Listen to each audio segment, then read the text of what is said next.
Morning, everyone. I will call the Finance Committee meeting for August 24th to order. I'd like to ask, are there any citizens in the audience wanting to address the board this morning? No one signed up. No one has signed in, so we'll move on to approval of the minutes. Item 3, I'll entertain a motion for approval. Motion, a second by Mr. Bose. Any questions or amendments, changes? All in favor, please say aye. Opposed? Motion passes.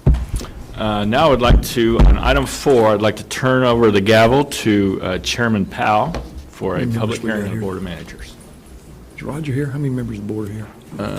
1, 2, 3, 6, 3. Roy's here. Roy's here. Where is he? I saw him.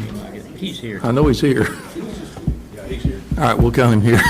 All right, thank y'all very much. Thanks, Steve. I will read through this to make sure I get this accurate, but there are 6 members of the Board of Managers present. Therefore, there is a quorum. Well, there's Roy right there, too. Now we, I guess, 7. There are 7 members of the Board of Managers present. Therefore, there is a quorum of the Board of Managers present at this jointly called meeting of the Board of Managers and the Finance Committee. I will now address the item 4 as so indicated on the agenda. And as Chairman of the Board of Managers, I open this public hearing today at 10:10 as required by Chapter 298B of the Texas Health and Safety Code to consider only the following 2 issues. 1, the amounts of any mandatory payments that the Board of Managers intends to require a provider participant to make, and number 2, how the revenue derived from those mandatory payments is to be spent. Item number B, the citizens' comments will be in accordance with the Board of Managers' standard operating procedures. And then number 3, I'm going to ask, I don't think anyone has agreed to sign. Has anyone signed up to speak at the public hearing? No.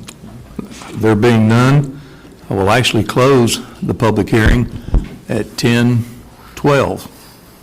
Thank y'all very much. I've had a lot of meetings in this hospital district over the years. That's probably one of the quicker ones. With your permission, I would like to move on. I will now move to item 4B, consider a proposed resolution regarding setting the mandatory provider participation agreements and how revenue derived from those payments is to be spent on the Tarrant County Local Provider Participation Program. Each of you has been provided a copy of a resolution prepared by the General Counsel with the recommendation of the President and CEO for your consideration, which would be approving the posted agenda items 4B, 1, 2, and 3. If there's any discussion regarding the resolution, if there's not any, I would certainly entertain a motion to approve the resolution. Recommend approval. We need to read the motion, Dr. Weber. I think Roger Fisher has a copy of that. You do too in that packet as well. So, okay. Roy can do. For the purpose of the record, go ahead. Okay. Roger, yeah, you go right.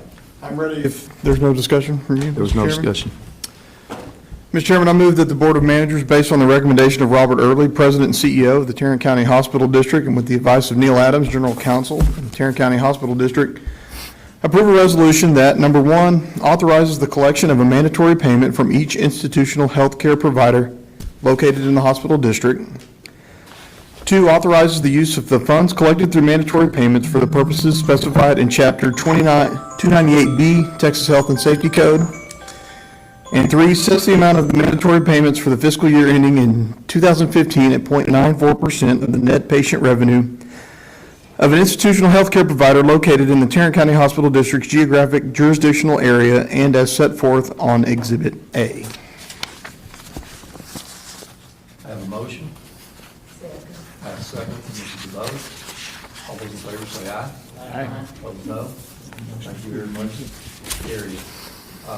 That pretty much concludes the public hearing. I would like to say there are many representatives here. Excuse me. I would like to say that closes the public hearing. There's various representatives here from some of our other hospital organizations here in the county. We appreciate you being here. And again, I want to thank this board. We kind of expedited this very quickly to make sure this goes into place. So hopefully it will assist with additional healthcare needs throughout this county. So I thank each and every one of you and your organizations for being here. And after that, Mr. Chairman, I'll turn it back to you, Steve. Thank you, Mr. Powell. And let the record show that Mr. Nguyen is present. So we'll move on to item 5, the CFO report. Ms. Clark.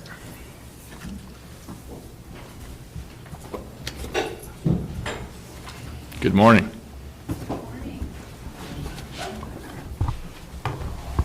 Hi, I just have one item to update you guys on. I wanted to let you know that this coming Tuesday at 10 a.m., we will be having our update to the Commissioners Court on our fiscal year 18 budget. And again, that's 10 a.m. downtown at the Tarrant County Courthouse. So if you'd like to come and join us, I know that Mr. Montgomery will be there. And it will be our preliminary budget presentation to them. Are there any questions? All right, thank you. Thank you. All right, we'll move on to item 6, which is a presentation from Mr. Skillens on insurance renewals.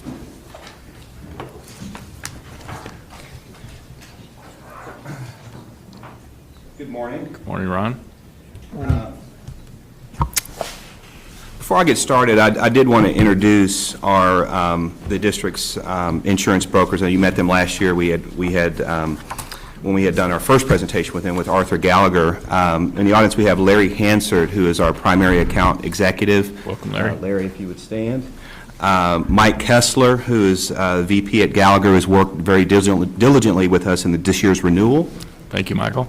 And Bob Duty, who has worked with us for many years, even preceding me, and working with Scott as well, and has been very instrumental in helping us to evaluate our coverages on behalf of the district. So I want to thank all three of them. And also Irena Hughes, who many of you know works with us in policies and procedures, but has worked with me on this year's renewal process, and I want to thank for all of her hard work in this as well. Thank you all very much. Yeah. We want to thank y'all for standing up, because y'all look like a bunch of the CEOs and executives from other organizations, so we're glad that you drew that distinction, and it's very helpful for us. All right, so let's see if I can get this. Oh, there we go. So, and of course, introduce them, and if there's any detailed questions as we go through and we need their assistance, we can certainly call upon them. But this year's renewal is fairly straightforward. There's a couple of key things that we wanted to highlight on this slide in terms of some key points. The first is that all of the coverages that you'll see in this presentation are being renewed with the existing carriers, with the exception of the auto liability coverage. We did propose a new provider for auto, but we're also keeping all of our existing limits on the existing coverages as well. And I'll have a couple of comments about that when we get to that slide in a moment. For auto, which we did change, we were pleased to see a 53% decrease in our premium from over last year. You know, one of the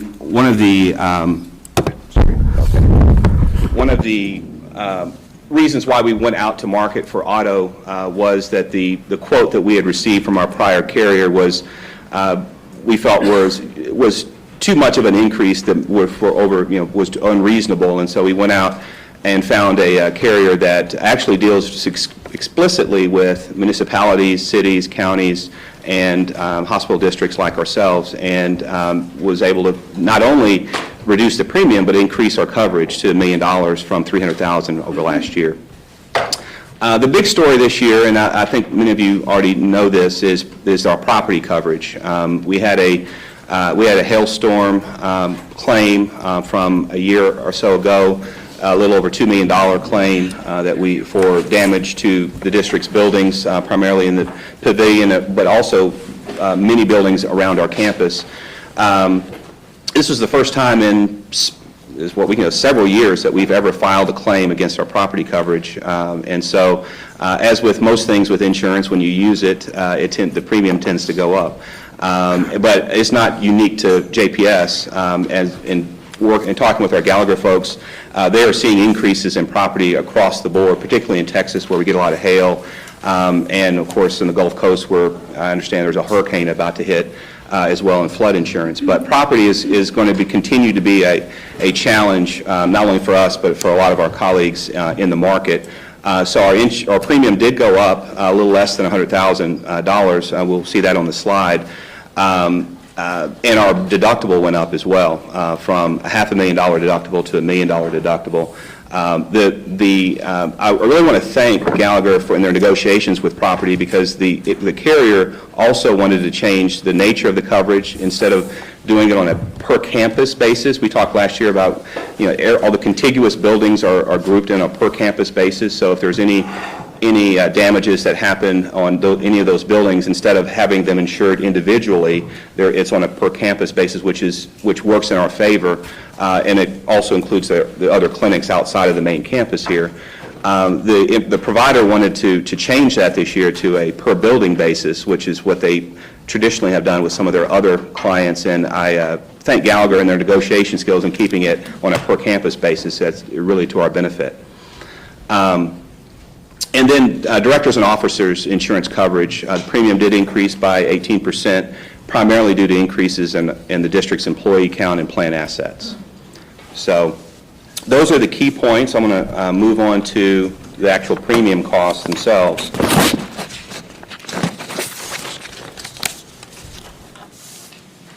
And without necessarily going through each line item, as I mentioned in the renewal points, the D&O policy, employment practices liability increased due to increases in our head count. On cyber, I will take a moment to touch on cyber. As many of you recall, last year we talked about cyber liability insurance, and we have a great provider in Beasley. And one of the questions was, do we have enough coverage? We have a $10 million limit or coverage with cyber. We did get quotes for additional coverage if we wanted to look at that.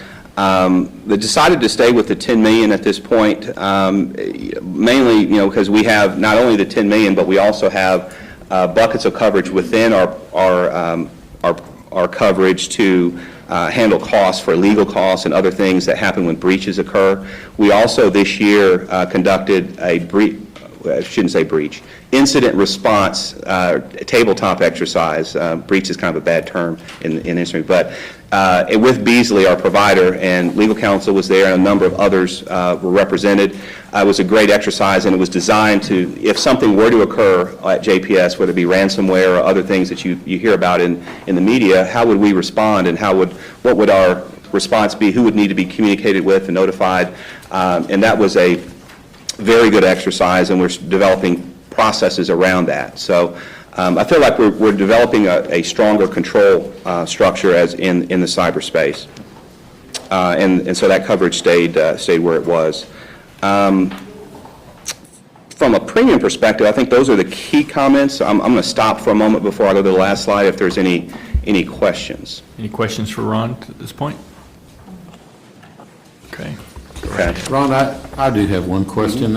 Can you clarify on directors and officers liability, is that including board members, or is that a separate item as far as liability insurance for the board? Funny I would ask that question, but we all just sort of need to know. Mm-hmm. I believe it does No, include. I can assure you it does. Yeah. I've reviewed that policy Yeah. even when I was on this board, but since being general counsel as well. That's a key so, point of coverage, for sure. No, Yeah. you're covered, and all board members and committees, anytime you're in your official capacity.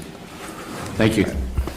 Hey, Ron, one question. Yeah. Does the cyber insurance cover HIPAA liability and Yes. potential fines from government? Absolutely. That's, I won't go into this now, but I'm familiar with them because of that type of coverage at another place, and they have really excellent, coverage and folks on that in that area. So, the last slide is just a summary of all of the district's lines of coverage. and that just shows our liability limits. Again, all of the limits are the same as they were last year, except for auto, which we got more coverage and for less premium. And so that, unless there's other questions, that concludes the overview. Just a quick question. Last year, for the law enforcement liability, does that cover them 24/7? Just an update. Does that cover our officers 24/7? It does, and that's a part of the normal, the normal policy. We're not necessarily paying extra for that. Is $1 million enough? I'm sorry? Is $1 million enough? Well, that's always a tricky question, is if we have enough. I know based upon our past claims, it seems to have been enough up to this point. One thing I will say, and I'm glad you asked this question, but also kind of a broader question. One of the things that we talked about last year was diversity and with our insurance carriers. And so one of the things, and I appreciate Gallagher's diligence in this, is we got diversity statements and commitments from all of our carriers in this year's coverage, and they'll be associated with all of the policies. So they were really happy to, provide that, but we had to ask for it. So, but we did receive it this year. Okay, any other questions for Ron? Ron, I think this was just an update, so it doesn't require us to... No, actually, we would need to approve to our new insurance coverage for next year. Got it. All right. Well, I'll entertain a motion to approve the new coverages. Motion by Mr. Nguyen, second by Ms. DeBose. Any further questions? All in favor, please say aye. Aye. Opposed? Motion passes. All right, thank you.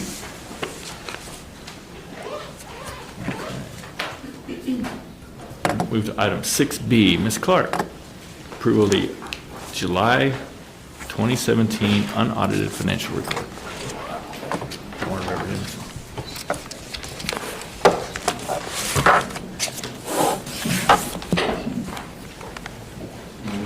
How are you? I'm up here a while this morning, so I'll just okay. I was wondering if you brought the calculator for a reason. It is, and in case you needed to help me after your TCU training. All right. So July, we had some great volumes from an inpatient standpoint.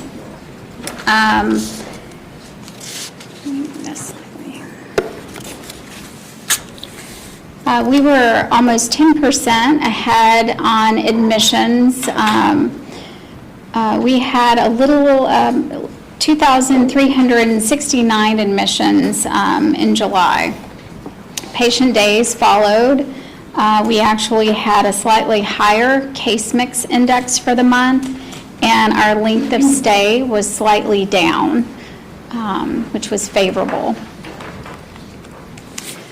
On the outpatient side, our emergency department visits are showing unfavorable, but they are quite a bit higher than they were last month. We did budget July very high. We had 11,060 ER visits this month. That put us at 356 visits per day. That's pretty busy. Pretty busy, yes. In addition to that, in the urgent care visit graph, you can see the blue line. We were also extremely busy. We saw 5,249 visits. That's one of the busiest months that we've had this year in urgent care. That's an additional 169 visits per day. So those two combined, you can see it was a very busy July. Our total clinic visits were only slightly under, just about 1% for the month from where we expected to be. You can see that the volumes historically fall a little bit in the summer. And however, our total outpatient visits were slightly favorable. Some of our other key statistics, our observation days were just slightly under. They were right on target, actually. And our invasive lab cases continue to be over budget by about 15%. Inpatient surgeries were slightly over. Outpatient surgeries continue to be under budget. And in the psych area, our psych patient days were actually just about 1% under budget. So those were right on target.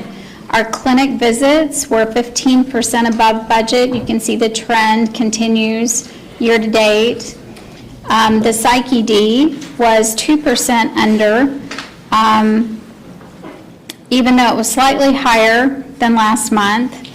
And our partial hospitalization is about 11% higher than where we expected to be. So year to date, we are 10 months into our fiscal year.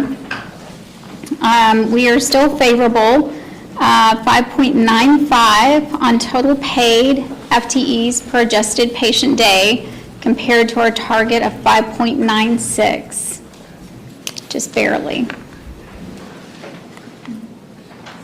And from a rev cycle perspective, our days cash on hand, you can see where we received the majority of our cash from our tax revenue in January and February as it continues to decline.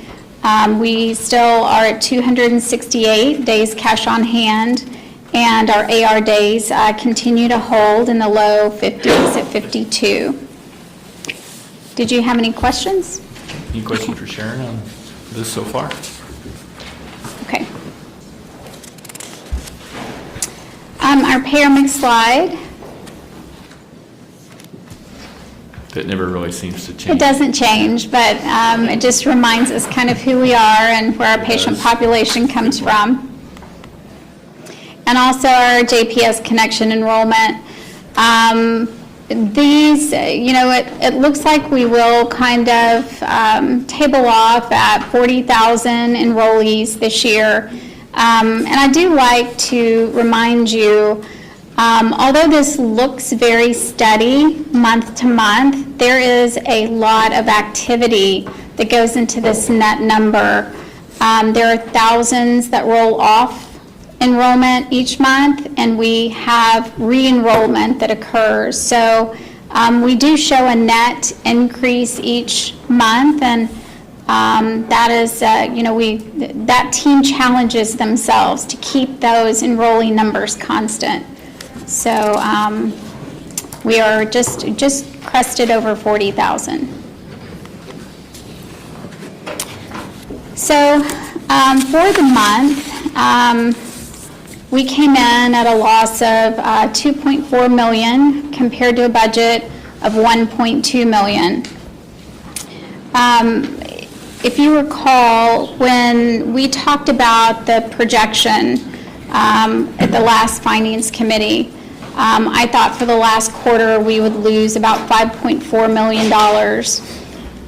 So this month, we actually lost a little bit more than what I had projected.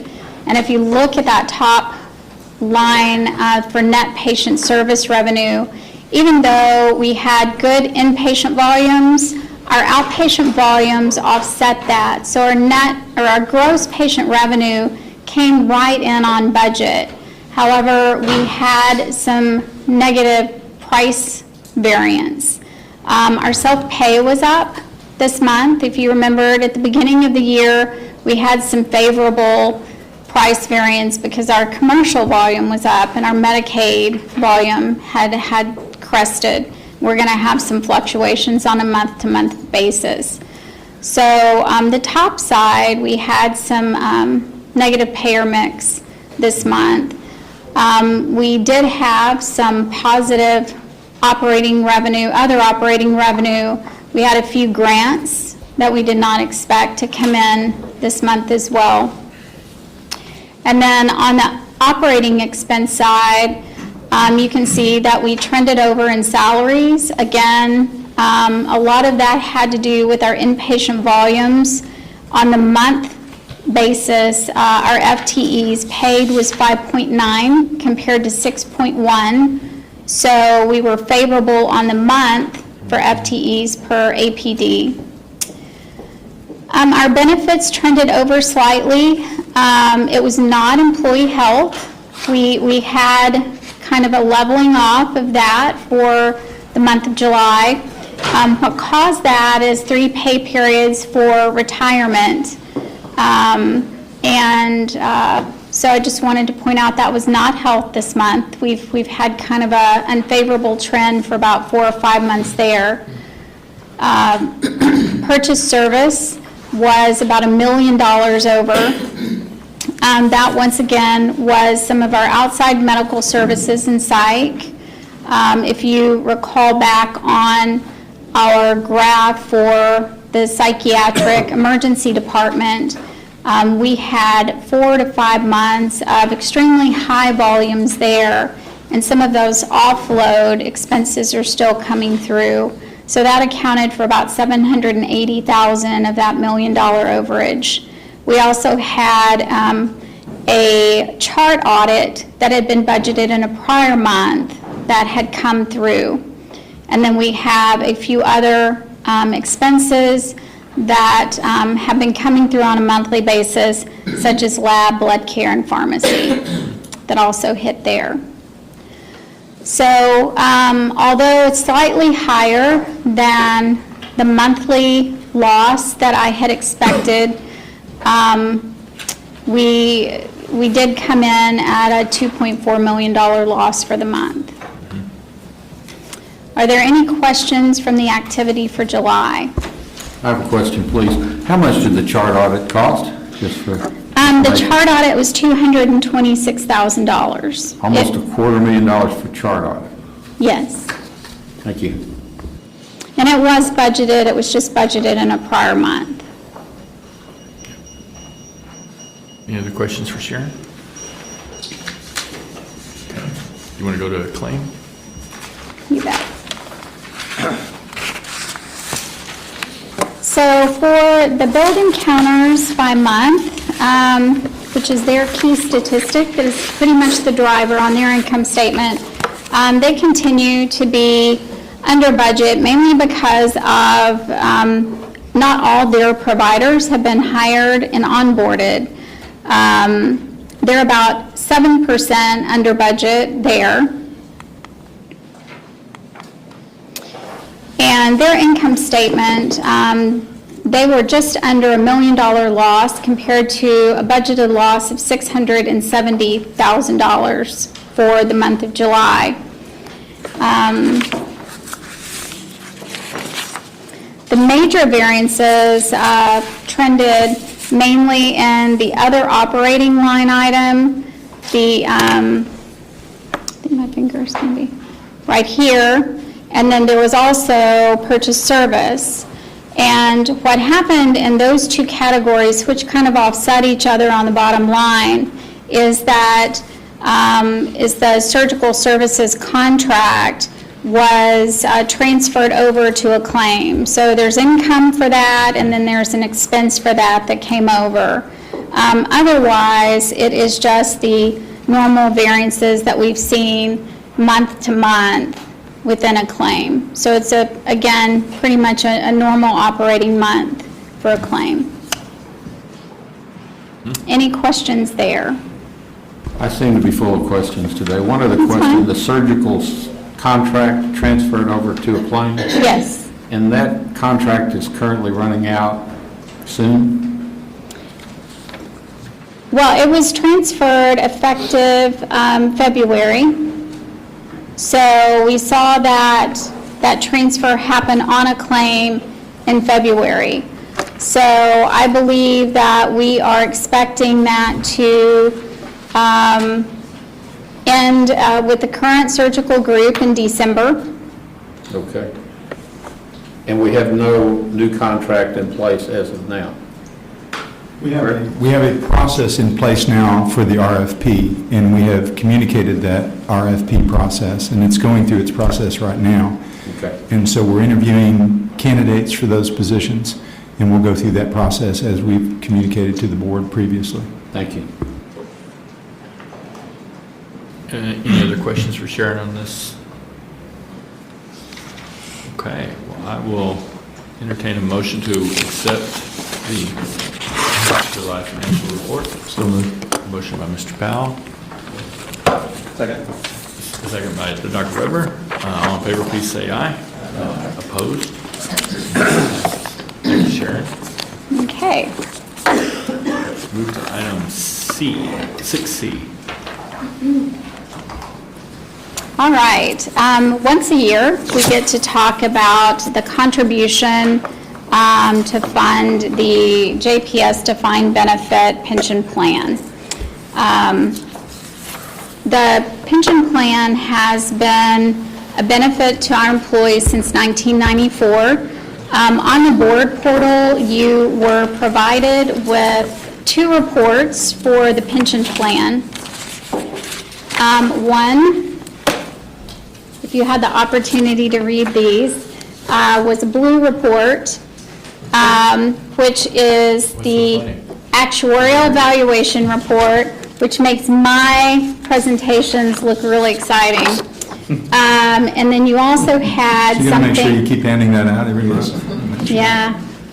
Also, there was a green report, which tells us what we have to record on our financial statements. So those are the 2 main reports.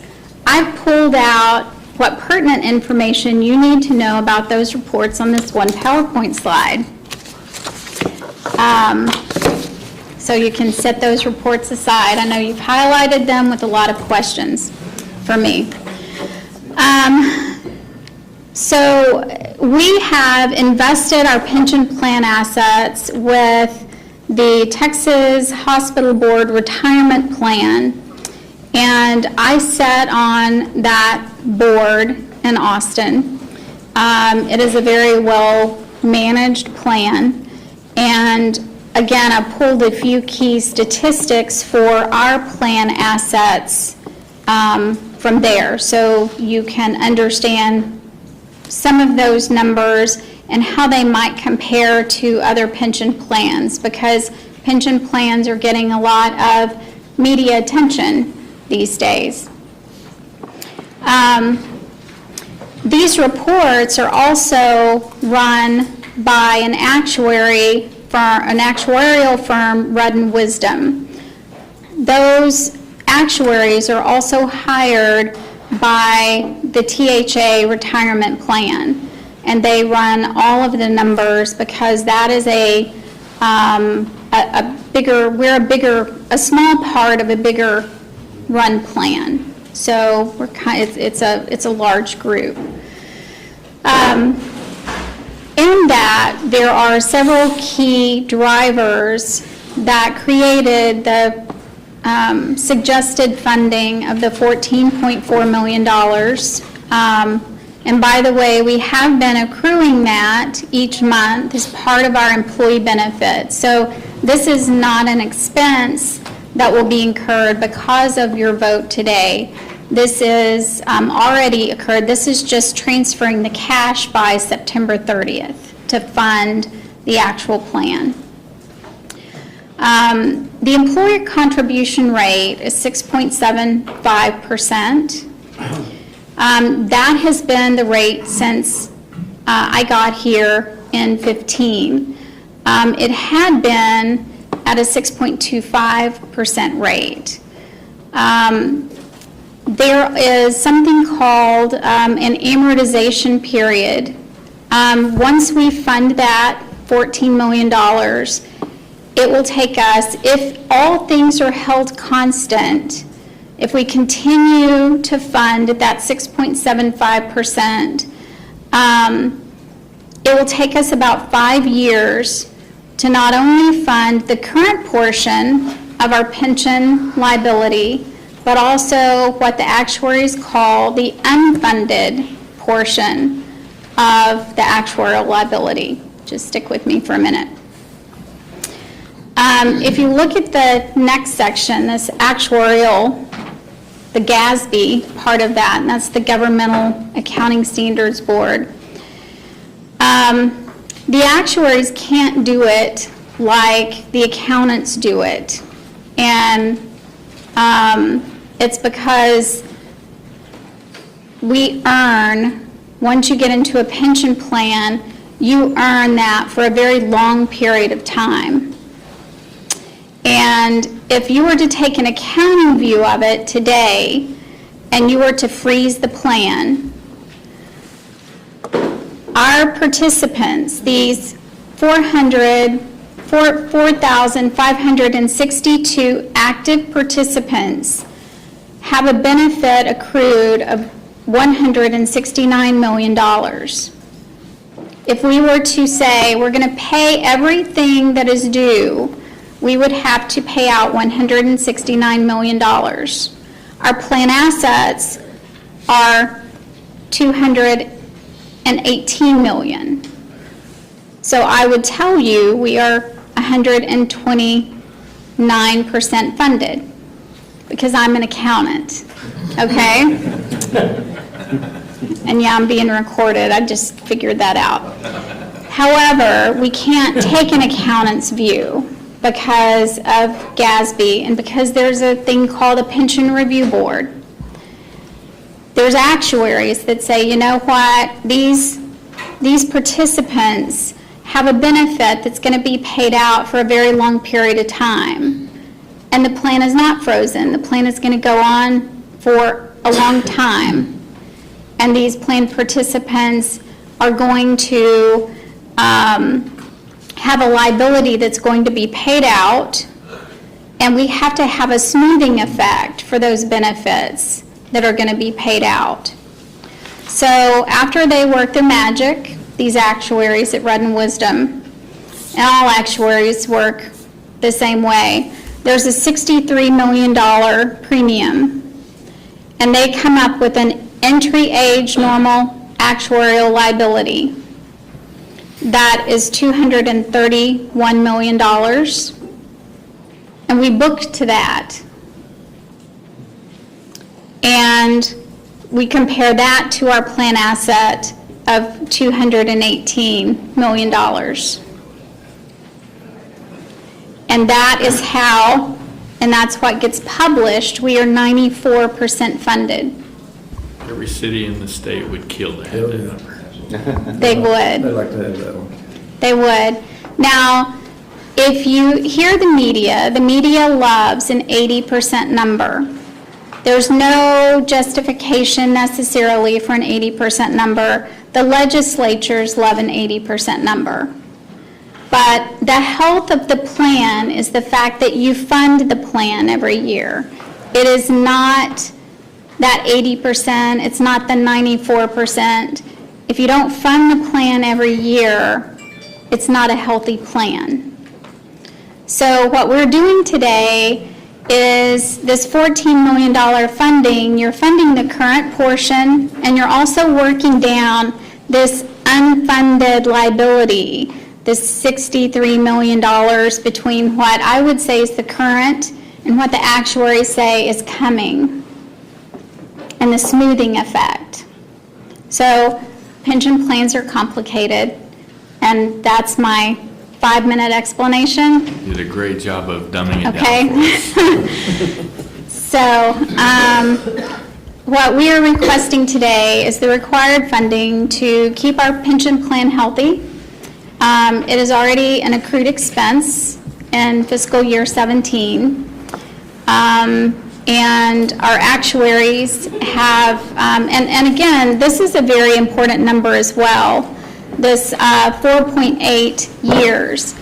One of the reasons that I recommended 3 years ago that we take this from 6.25 to 6.75 was that funding period in fiscal year 14 was 20 years. Just over the last 3 years, by increasing that number, last year it was 8.5, and this year it's 4.8. So the goal is to get over a reasonable amount, that 4.8, in a healthy period.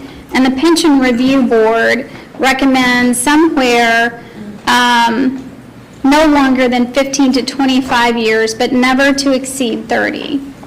So, you know, when we were reviewing that in 15, we were in a range that we needed to put a little bit more into the plan. And over the last 2 to 3 years, you know, it's looking very, very healthy.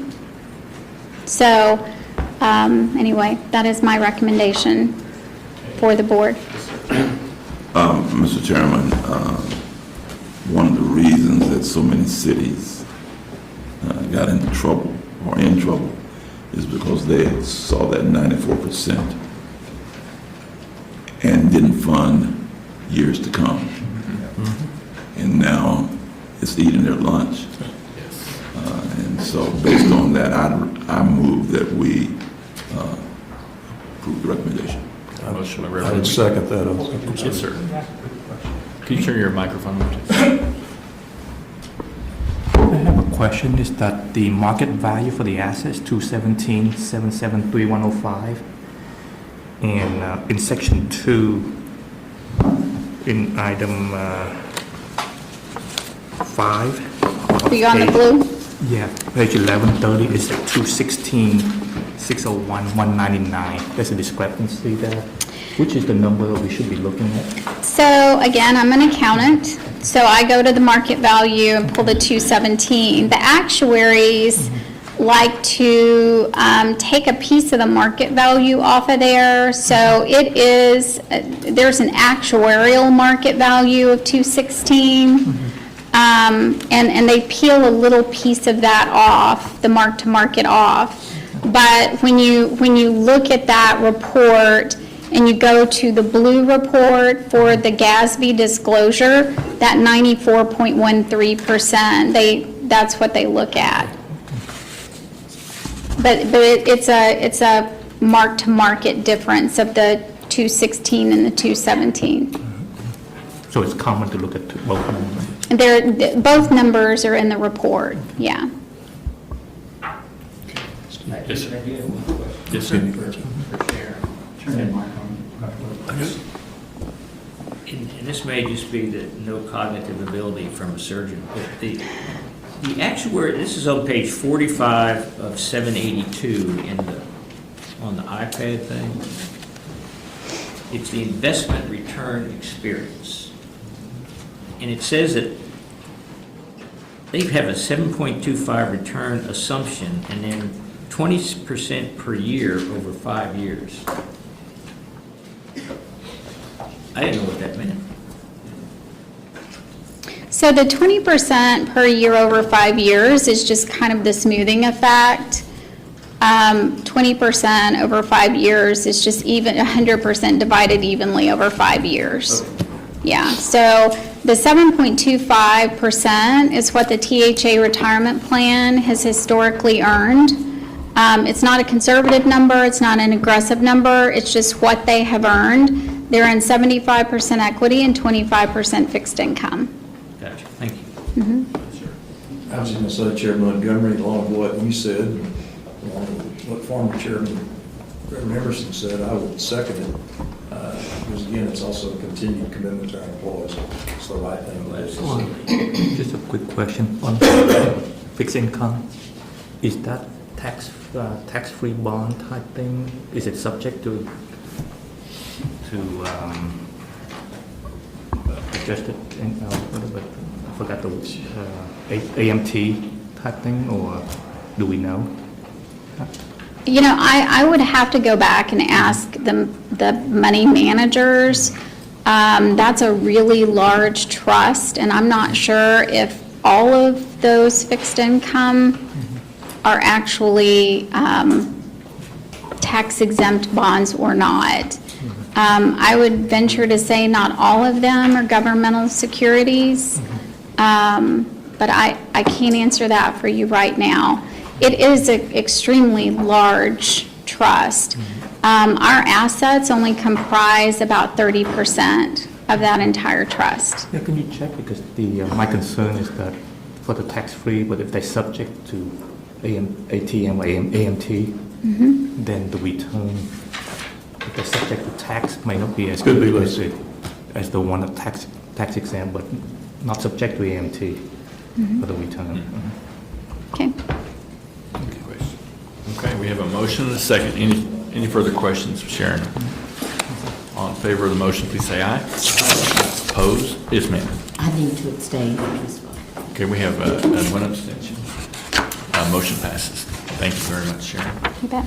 On item D, we're going to hold on to that and put that in a closed discussion before we come back out on that. So I'm going to move on to item E.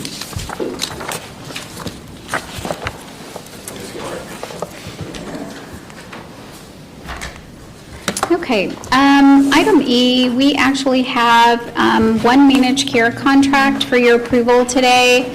This is the second managed care contract that we have had in a few months in front of you with Point Comfort Underwriters.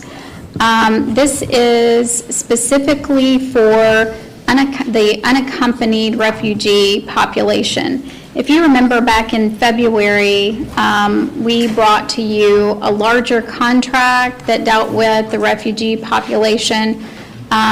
This entire population had been under traditional Medicaid up until this year. And it's been carved out under kind of a managed care type arrangement. And these are patients that we have seen under traditional Medicaid. Now we are going to be seeing them under these contracts. So unless you have any other questions, I present this for your approval. Curiosity, what is an unaccompanied? These are children that are under 18 that, yes, they are minors, yes. Any further questions for Sharon? Okay, I'll entertain a motion for approval. Motion by Dr. Weber, second by Reverend Emerson. All in favor, please say aye. Aye. Opposed? Motion passes. Thank you. Item F, please. Here comes Katie. Morning. Good morning. Oh, either way. Yeah, so, I don't have to do which one's first. Oh.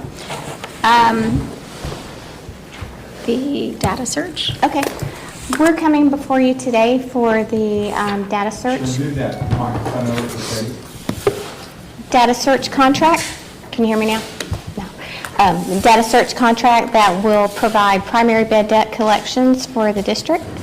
That was an RFP award. They are working in an alpha split with the next vendor that you will hopefully also approve.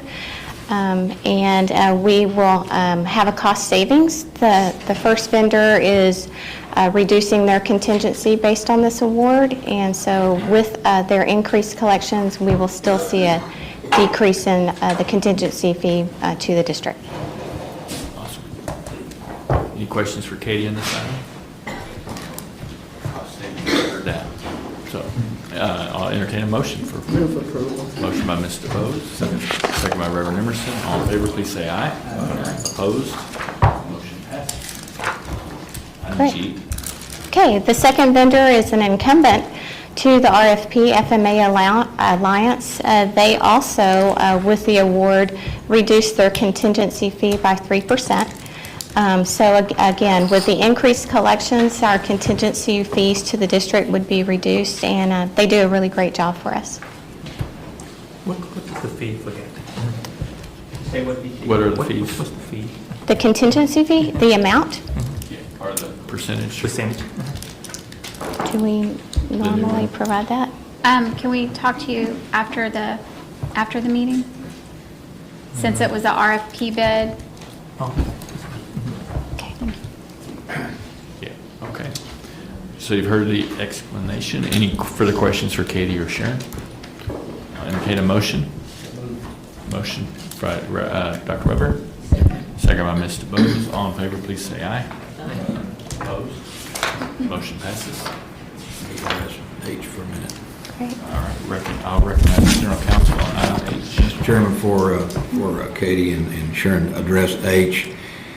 In your agenda posting, There's a reference to exception to bidding. The exception to bidding had 2 listed. It's only going to be item D, practicality. Item G out of Roman numeral 8.1 of procedure LD 7205 is not applicable. So, Ms. Clary, when the motion's made, it's approving this exception. I'll get with you on that, as to only section Roman numeral 8D under procedure LD 7205, along with the contract, okay?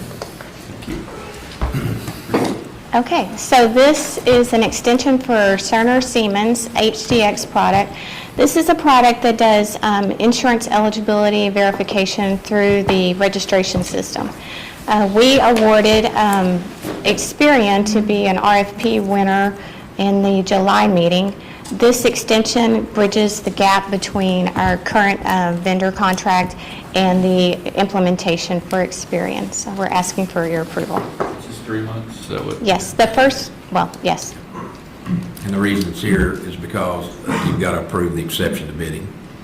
Right. Okay. Any questions for Katie or Sharon on this item? Entertain a motion. So moved. Motion by Reverend Emerson, second by Dr. Weber.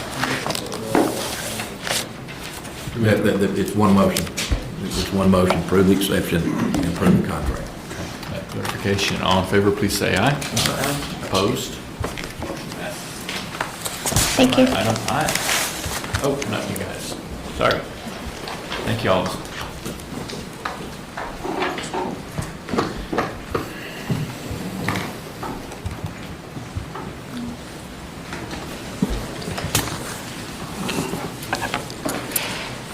Good morning. My name is Madhura Chandak, and I'm the Executive Director of Clinical Integration. I'm with the Quality Division. And I'm here to speak to the Master Services Agreement with AGS Health. AGS Health has been providing contract coding services to the district since 2015. The contract, as a matter of fact, expires today, and we went through RFP and received 5 bids that met our guidelines. We have been pleased with their services, with their consistent coding accuracy scores at 95%, and their proposal here offers annual savings of $15,000 to the district. So I'm requesting the committee to consider my recommendation to award the contract to AGS Health. They're doing actual coding or Coding. so they're taking the transcription and code? No, this is the medical coding for the diagnosis, not the dictation transcription. Okay. Heard the description. Any further questions? Is it onshore or offshore? These are global services. So we have always had their offshore global services. Offshore. And as part of the RFP, we had included that as one of the options. What's the percentage onshore and what's the percentage offshore? Of our cumulative, we code approximately 1 million accounts every year. And of those, this year, rolling 12 months, we have offshored around 12% of our accounts. So other 88% of the activity stays at JPS in-house with our employees. Is this both for institutional and provider? No, this is only facility coding. This, Sorry, I couldn't hear you. I couldn't hear the Can second you repeat part. that question? I was going to ask, is this for institutional coding or provider coding? no, this is only facility coding, not professional coding. Any further questions? And let me ask, is the data sent out to them, or they're looking at more like a screen when they're offshore? They log in through Citrix, through the secure environment. Okay.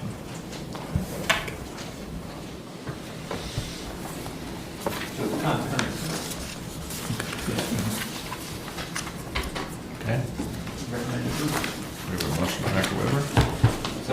Second by Reverend Emerson. All in favor, please say aye. Opposed? One opposed. Motion passes. Thank you. Thank you.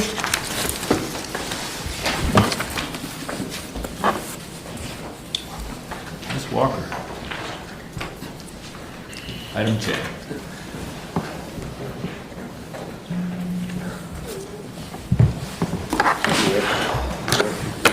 Yes, good morning, everyone.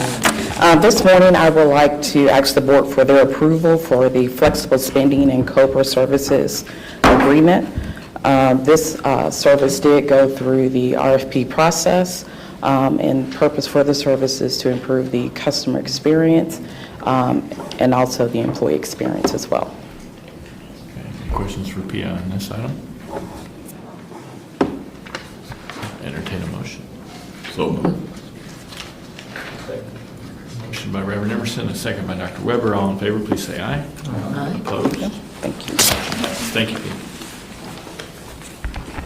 Ms. Labby, item K. We don't get you to come in front of us very often. I feel so honored to be here today. No, it's us that is honored. Oh, you're too kind, Mr. Montgomery, Chairman Montgomery. I'm J.R. Labby. I'm the Vice President of Communications and Community Affairs, and I'm here this morning to request your approval for a signage contract, or wayfinding, as we like to call it in healthcare, for here on the main campus. We've had continual concerns from both patients and employees over the years that our signs aren't exactly helpful in all the locations they're in, and we have an opportunity to improve some of the compliance issues with them as well. We will start with the first and second floors here on the main campus, as well as the St. Louis garage. The contract includes schematic designs, the signs themselves, the taking down of the old signs, and the installation of the new ones. You know, it's funny, I was actually here when we approved the old signs. Wow. And they've worked very hard. There you go. It will, I'd be yes. happy to answer any questions you might have. Any questions for JR? Yes, sir. Do we have plan for using the GPS PDA for internal? That's an excellent question. Yeah, from like a. We have been looking at that for the last year and a half about how to create that and do it. Our concerns about how you create it is patient privacy and going through the halls to do some of the work that needs to be done, doing it a visual tour to take you from the front desk and to get you to where you want to go. But it's certainly in our long-term plans that we'd like to go into a more digital world. Very cool. All right, you've heard the description. I'll entertain a motion. Move for approval.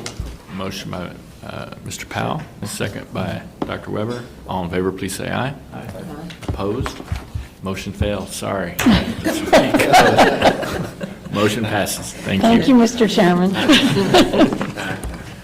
remember my motion real quick, that it wasn't bad, okay? Item L, Mr. Young. Good morning. Good morning. So I have three agreements that are before you, L, M, and N. L is the first one, which is a contract that we're requesting approval of for outside medical services with Millwood Hospital. We have historically had these agreements. We did go through a competitive process to try and get some additional components to that. We ended up with a slightly reduced rate. They have, all the facilities agreed to utilize our formulary as they stabilize the patients, so that we don't end up with conflicts there. They're also going to provide some transportation so that we can reduce some of our outside transportation costs associated with it, as well as utilize our IT technology of sharing patient information so we don't have to do it quite the traditional way that it's been done in the past. They've also agreed to do some electronic billing for their medical services so that we don't have to exchange paper invoices quite as much. And then also some quality reporting in terms of adverse events or things that might come up. They have an obligation to let us know about that. So this first agreement is with Millwood. It is for those overflow services. Again, it is when we find ourselves in a situation where the PEC is in saturation. As just a reminder, we have a formal written plan as to what that looks like, and it escalates based on volume and duration of people being in the PEC. So there's kind of two triggers. Even if we only had, 35 people, 36 people in there, but somebody had been there for greater than 24 hours, it might trigger. And certainly if there's just a large volume, then we anticipate that that's going to be a challenge. It is the case because typically we don't have any available beds, and we fill them as they become available. And so when we find ourselves in the situation that we're saturated, we transfer out to those other facilities. Okay. And Millwood is one of our incumbents. one of It our is. current So there providers. traditionally have been 4 hospitals who've contracted with us through this competitive process. One of them elected not to participate, and so we have 3 currently. We'll take these one at a time. Any questions for Wayne on I item have L? one question. Yes, ma'am. One, of the ones at Millwood, for this contract, did we stay within it, or did we go out, use more services than what we had budgeted? So if you remember, much like this one is, we have a per-day rate. And so we have budgeted amounts that are in there. We do not have a cap on the agreements. And so historically, we have come back and provided updates at whatever increments you would like to have those updates to be able to keep you informed of the escalation of those contracts. With Millwood, we are anticipating that it's going to be about 3.2 million is what the spend would be for this year. What's happened in the past, when it bumps 200,000, exceeded those caps, and then Wayne's back here to get an additional approval. So So we're bringing this to you proactively because there's a pretty decent assumption that we will hit 200,000 relatively quickly. No, I was just trying to ask if our total was over the 3.2 for last year. So these amounts are projected based on what our last year's experience was, projected into next year's budget, and then that's what drove these numbers. So this will be about what we're expecting to spend in the current year with Millwood. Sorry, I wasn't clear about that for you. Okay. Any further questions for Wayne? Entertain a motion for approval. Motion by Dr. We have to do one at a time. Yeah.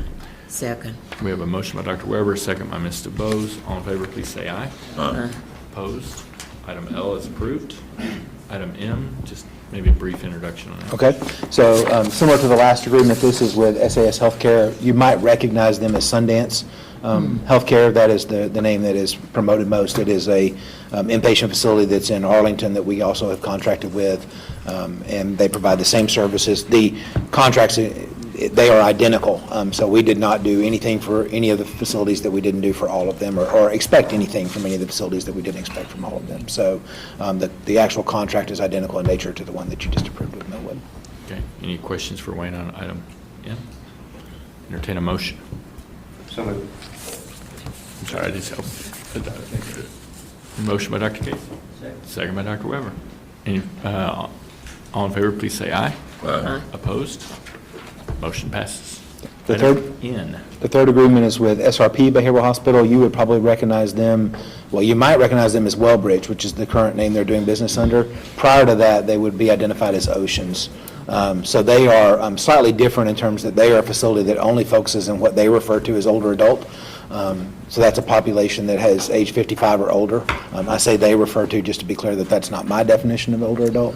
And so, but that is their specialty population. That is why there is significantly less volume for that facility than there are for others, because they only treat that particular population. Okay, you've heard Wayne's description. Any questions? Entertain a motion. Motion by Dr. Weber, second by Mr. Powell.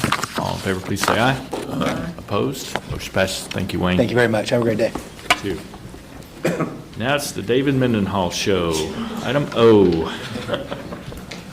That's twice you've said that today to me. Yeah, I apologize, we have so many contracts coming at the end of, into this meeting, just some other projects at the beginning of the fiscal year push some of these things to the very end. Item O, the very first contract that's being recommended in front of you is a purchase from Paragon Micro for some hardware that we need to be able to purchase to keep the pharmacy up and running with all the systems that they run within the pharmacy, all the data capture that they do there. So the first one is for $250,000 for Paragon Micro. Questions for David on this item? Entertain a motion. Mr. Wynn, second by Dr. Weber. All in favor, please say aye. Aye. Opposed? Motion passes. Item P. I'll explain P and Q to you, and then we'll take the motions individually. But these are for the exact same thing. We have a cable provider that does all the in-house cabling for us, for all the data cabling. That company had a tragedy last year, and the principal owner of that company passed away. So that company dissolved. So we went out to RFP, out to the community, to be able to bring in other people to provide that service to us. And so items P and Q are the two winners of that. Neither one of them are we saying we're going to purchase a certain dollar amount. We're saying we're going to cap the dollar amount that we're going to spend with each one of them throughout the year. And we will offset each job to alternating in them to each organization. So item P is the consideration of E2 Optics, and it is a 3-year agreement with them to cap at $250,000 a year. Okay, questions for David on this? Move approval. Motion by Mr. Bose, second by Mr. Nguyen. All in favor, please say aye. Aye. Opposed, motion passes. Item O. Well, we have to, item Q. Q. I know, I was testing you. Oh, thank you. Wow, I passed. That's never happened before. I appreciate that. Yeah, I'll know who won that one. Item Q is the same as I just presented. It's with Premier Communications. So the recommendation is, again, to cap them at $250,000 a year. I got a quick question. Yes, sir. Why split the services between two firms? They're firm size? They both came in almost the exact same bid, and they're both minority-owned businesses. And we had dealt with Premier before. We had never dealt with E2 Optics. And so for the next couple of years, we want to see how E2 Optics is going to perform, because they actually have better customer service than what we think we've dealt with Premier. Okay. So that's why we split the two, is to have two people that we can call. And also, there are situations where we need a network drop in 24 hours, and we want to have the flexibility of having two different people that we can call on to get that drop done. Okay. Thank you. Motion by motion for approval by Mr. Nguyen. Second by Dr. Schrader. Yep. All in favor, please say aye. Aye. Opposed? Motion passes. Item R. Item David. R. So this is a new technology that we are going to be implementing at our facility. You can imagine, with all the facilities that we have, all of the different concentrations of networking activity that we have between an OR suite and a cardiology suite, as well as multiple data centers and multiple facilities that are running. We need some network analysis tools, and we've been running into some issues where certain things are running well, certain things are not running well, and this extra hop is a brand new technology that's been out for about 3-4 years now, that we are going to be that we are recommending implementing here at JPS, so that we can start looking at that wire data analytics to figure out where our data is going, and for one, to understand if we're doing a good job of managing our data, but also, number two, to put security around that data. That we usually look at security on a perimeter perspective, what we're sending out. This is going to look at the data to make sure we're not sending data even internally to things that we shouldn't be sending data to. So the recommendation is to implement this technology. Okay, you've heard the description. Any questions for David? Move approval. Motion by Reverend Emerson. Second by Dr. Weber. All in favor, please say aye. Aye. Opposed? Motion passes. Item S. Item S. Item S comes to us from Optiv Security. This particular security appliance that we're going to be purchasing is an InfoBlocks Advanced DNS Protection. So DNS is the domain name services. So when you go out into the internet and you type in Google, you don't have to know what happens after that. All the DNS servers that are around the internet play with each other, they recommend stuff to each other, and then they'll serve that Google image up to your browser. If you don't have DNS services, well, you're going to end up typing in Google, and you may end up at Toyota or adamslunchandlofton.com or something like that, and other places that. Yeah, you probably will go there. I doubt you'll be there too.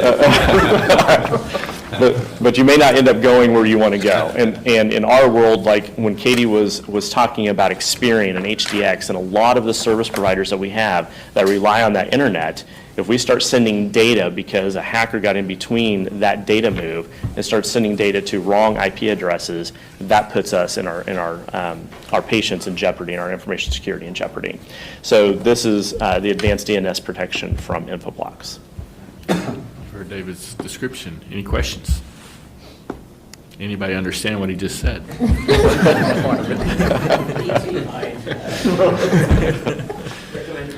Motion by Dr. Weber. Second. Second by Mr. Bose. All in favor, please say aye. Aye. Opposed? Motion passes. Item T. Item T. So we have hundreds of servers in our data center, and the next couple are to replace some servers and switches. And this item T is to replace the 12 HP blade servers that we have in our Richardson data center. We've been running those for almost 10 years now. We've had great things, but they need to be ripped and replaced. Some of our core applications like Lawson and some of our other applications run on those servers, and so this is a server refresh to be able to put those out, put the old ones out and bring in new ones. Okay. You've heard David's description. Any questions? Motion to approve by Mr. Nguyen. Second by Reverend Emerson. All in favor, please say aye. Aye. Opposed? Motion passes. Item U. Item U. So again, we run things as long as we possibly can here at JPS. And item U is for our Cisco data network switches that are within the pavilion and some on the main campus on inside the tower. These are wiring closets that have been running Cisco Catalyst switches for almost 8 to 9 years now, and we've reached capacity. So you can imagine back then we were doing 24 port switches, now we're doing 48 port switches to get more density for less cost. And so this is to replace those switches in the pavilion. We have a motion by Reverend Emerson. Second. A second by Mr. Bose. All in favor, please say aye. Aye. Opposed? Motion passes. Item V. Fantastic. So the next one is item V, and Don't similar get your thing. confidence up to you. Yeah, A couple more to go. I got a couple more. Thank you for obliging me this morning. Another agreement with NextSync Network Solutions. This is to replace our 2 core. Actually, it's 4 core data center switches. So we have Nexus 7000s that we utilize to be able to handle all the switching infrastructure between our 2 data centers and make sure we get as much load balancing in between those as we possibly can. And so this is to replace those 4 core switches. At the data center. At the data center level. Which when we go to the cloud, we won't need. No, you'll still need these guys. You'll still need these guys. You've heard the description. Any questions for David on item V? Entertain a motion. Motion by Mr. Nguyen. Second. Second by Reverend Emerson. All in favor, please say aye. Aye. Opposed? Motion passes. Item W. Item W. So this is similar to the HP switch replacement that we did on the previous one. This is for our Cisco UCS, the physical servers that we have in place for at our data centers that have hit that 10-year mark, and we're going to be virtualizing those servers with Cisco UCS. So this is to put those servers in place. Okay. Any questions for David on item W? Move approval. Motion by Mr. Bose. Second by Reverend Emerson. All in favor, please say aye. Aye. Opposed? Motion passes. Item X is another exception. Yeah. Mr. Chairman, this is another exception. It's a combination vote, an exception to the bid procedure of the district under Roman numeral 8D, as well as a contract with AT&T. My understanding, the prior vendor filed for Chapter 11. Yeah, so absolutely. Thank you for knowing that. Network Solutions is a reseller of AT&T services, and there's many people out there that resell AT&T services, and they filed for Chapter 11 bankruptcy about 4 months ago. And since that time, we've been working with Neil's firm as well as AT&T to get those services moved so we would have no lack of service going forward. That would have given us time to bid, but we were hoping NSS would come out of Chapter 11, and all indicators were that they would come out of Chapter 11. We received word last week that they are now going into Chapter 7, and so we need to move these circuits immediately over to AT&T. Got it. Okay. Motion by Reverend Emerson. Second by Mr. Nguyen. All in favor, please say aye. Aye. Opposed? Motion passes. Item Y. Thank you. Oh, you're done. I'm done. Awesome. Fantastic. Mr. Chairman. Thank you. Yes, sir. I have a question for David. Yeah. Not on any of these motions, but where are we in our security process? In our security process? That's a great question. Actually, one of the things that you're going to hear at governance today is a recommendation to put IT security kind of on an audit plan to make sure we're doing the right things all the time.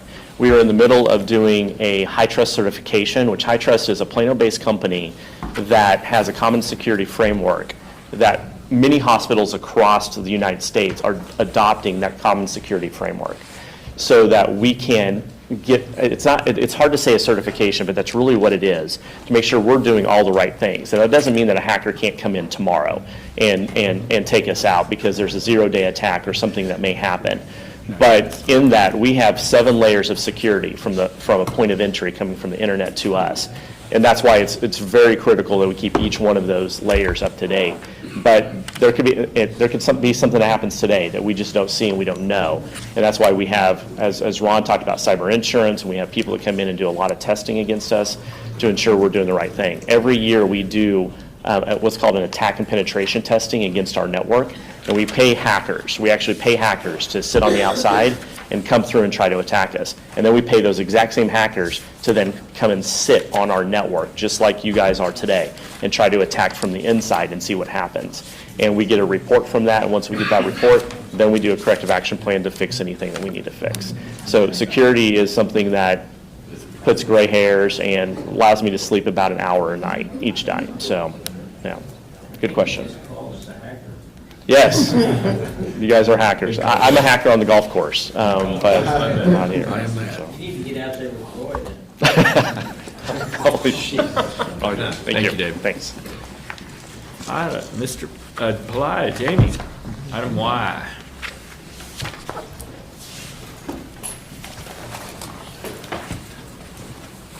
Good morning. Good morning. I'm presenting a proposed agreement to purchase and install HVAC equipment at the Center for Cancer Care and for here on the main campus.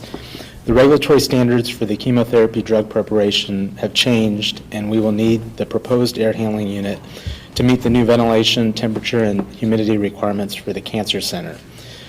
We have 111 large air handling units here at the hospital, but the 8 proposed to be replaced have become very difficult to maintain and repair. These are the original units that were installed when the building was built. They have exceeded their useful life. As a result, we issued an RFP and received 3 bids. I'm asking the committee to consider our recommendation to approve this agreement with Quantum Mechanical Services Incorporated. Okay. You've heard the description from Jamie. Any questions? Motion by Dr. Weber, second by Dr. Casey. All in favor, please say aye. Aye. Opposed, motion passes. Thank you, Jamie. Thank you.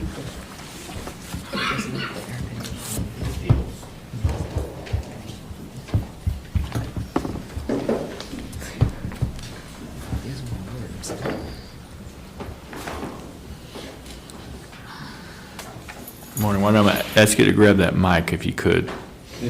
It looks like the remote sitting right to the left. Okay, I was looking for the mic on the thing. Okay, sorry.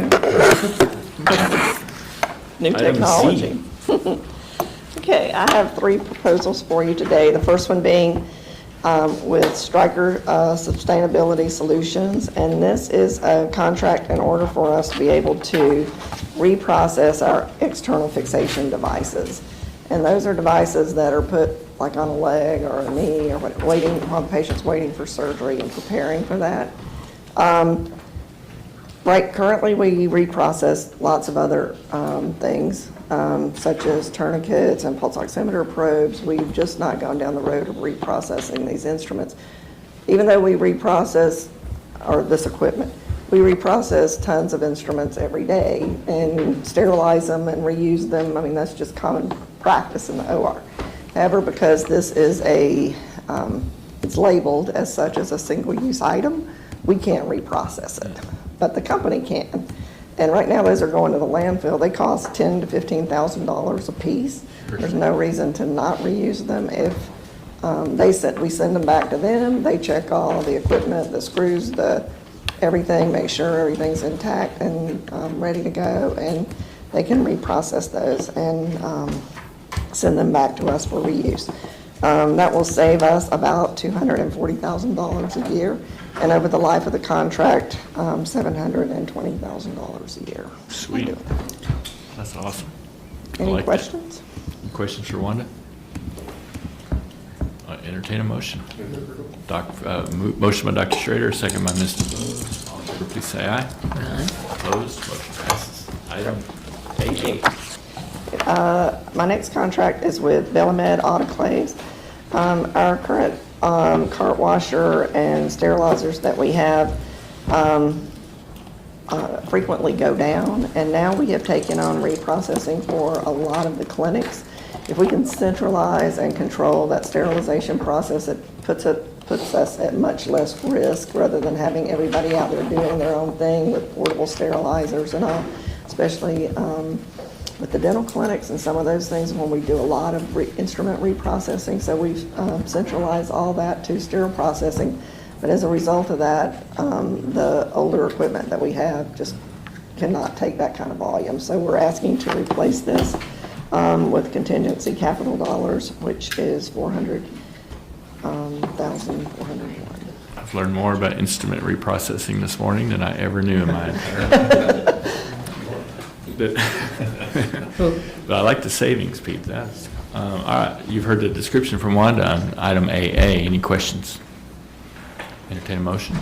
Move approval. Motion for Mr. Bose, second by Dr. Weber. All in favor, please say aye. Opposed? Motion passes. Item BD.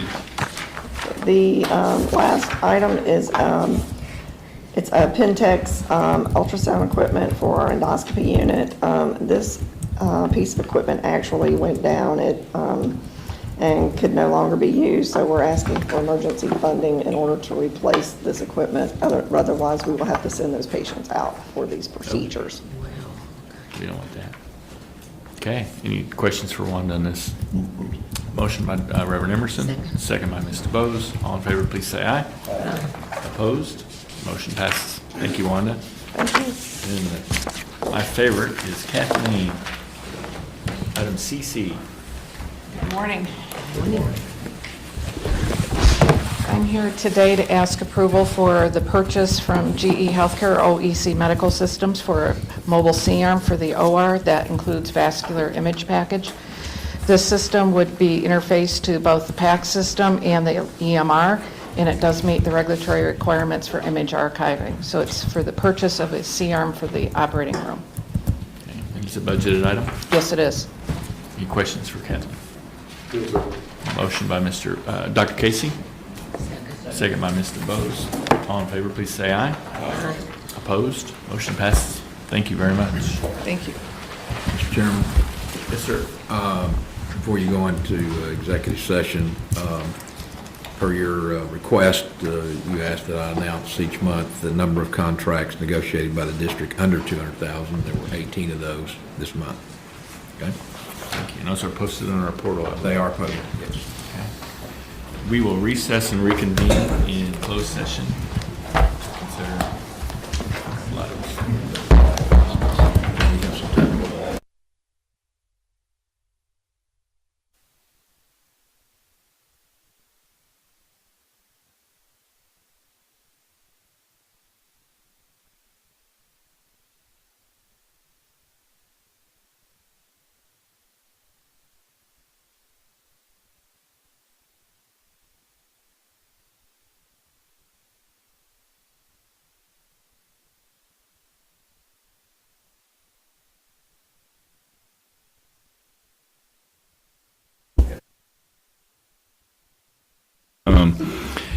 All in favor, please say aye. Aye. Opposed? Motion passes. All right, we're adjourned.